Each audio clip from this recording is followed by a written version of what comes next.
আমি আব্বুর ছোট পোলা। বাবার টাকার অভাব নেই। ছোট থেকে ইচ্ছে মতো টাকা খরচ করছি। কখনো বাবা টাকার বিষয়ে কথা বলেনি। ফ্যামিলিতে সবাই আমাকে ছোট সাহেব বলে ডাকে।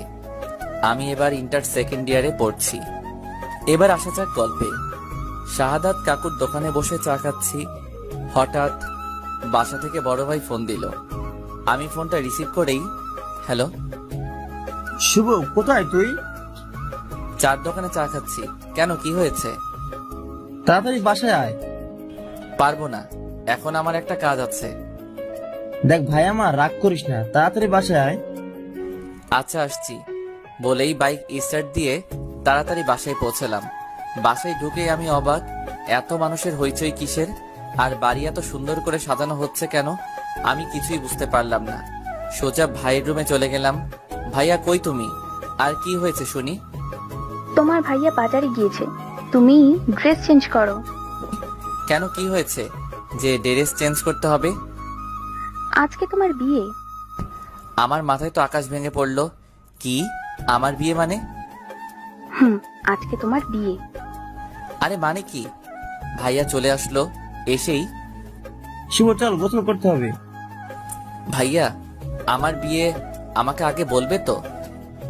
এখন তো বললাম, চল এবার তাড়াতাড়ি, লেট হয়ে যাচ্ছে।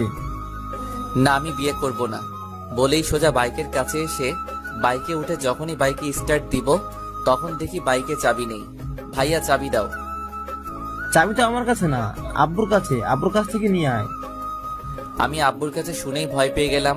তখনই আব্বু আসলো। কিরে শুভ, তুই এখনো এখানে দাঁড়িয়ে আছিস? তাড়াতাড়ি গোসল করে আয়। যাচ্ছি আব্বু।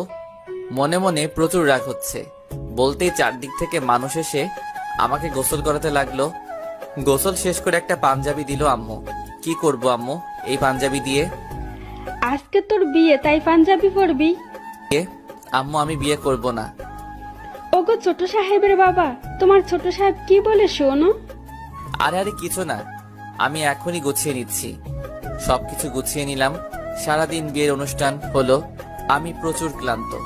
সন্ধ্যা হয়ে গিয়েছে। আমি সোফায় বসে আছি। হঠাৎ মামাতো বোন, চাচাতো ফুপাতো বোনেরা এসে শুরু করে দিল। ভাইয়া, তুই এখনো বাইরে কেন? ভাবি তোর জন্য সেই কখন থেকে ওয়েট করছে, রুমে যা।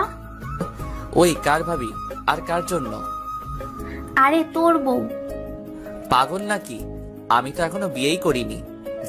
ফাজলামে বাদ দিয়ে তাড়াতাড়ি রুমে যা বলছি। যাব না।